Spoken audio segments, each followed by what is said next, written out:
Leçon numéro 3, l'agencement. Oui, c'est notre troisième leçon du recueil du monothéisme ou encore du tawhid, l'unicité d'Allah, pour tous les musulmans. Wassalatu wassalamu ala rasulillah wa ala alihi wa sahbihi wa sallam tasliman kathira. كذلك من توحيد الربوبية التدبير. قال تعالى: يدبر الأمر من السماء إلى الأرض. وقال تعالى: ألا له الخلق والأمر تبارك الله رب العالمين. هو الله الذي يولج الليل في النهار ويولج النهار في الليل، يعز من يشاء ويذل من يشاء، ويهب لمن يشاء إناثا ويهب لمن يشاء الذكور، ويبسط لمن يشاء ويقدر، وأنه هو أضحك وأبكى، وأنه هو أمات وأحيا. قال تعالى: إنما أمره إذا أراد شيئا أن يقول له كن فيكون. L'agencement des choses. Il est le planificateur, le coordonnateur, l'architecte hors pair, hors hiérarchie. C'est lui Allah subhanahu wa ta'ala. Il va nous dire dans la sourate intitulée Sajida, en son verset numéro 5, et je cite: Yudabbiru al-amra minas sama'i ila al-ard. Ici, mon frère, ma soeur, Allah subhanahu wa ta'ala nous informe. Il nous donne une information capitale, détail, dans la forme et dans le fond. Allah nous dit, dans ce verset, dans cette sourate intitulée La prosternation, son verset numéro 5, Allah dit du ciel à la terre, il agence toutes choses.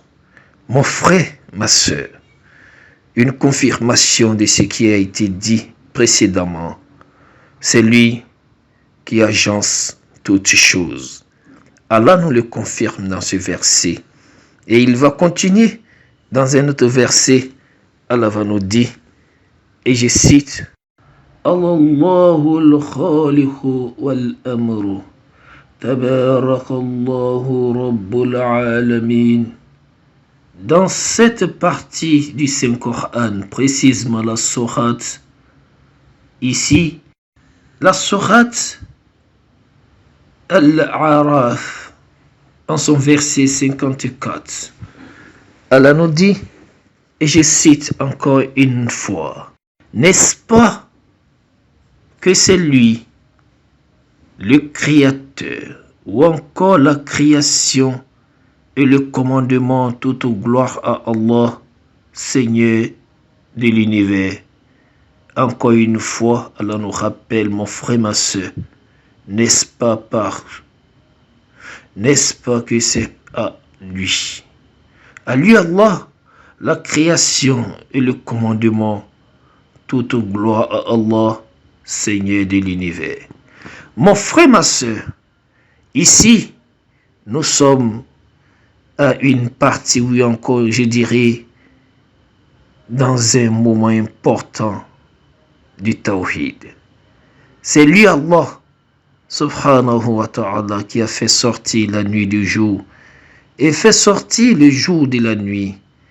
Il honore qui il veut et humilie qui il veut.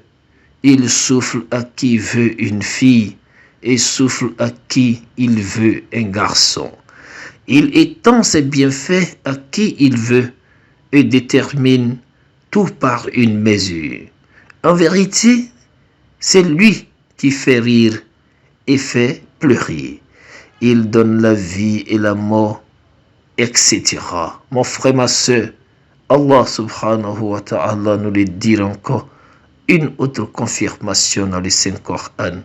Allah nous dit, et je cite, إنما أمره إذا أراد شيئا أن يقول الله كن فيكون.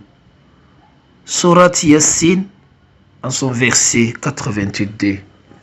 Voici l'information qu'Allah nous donne ici, mon frère, ma soeur.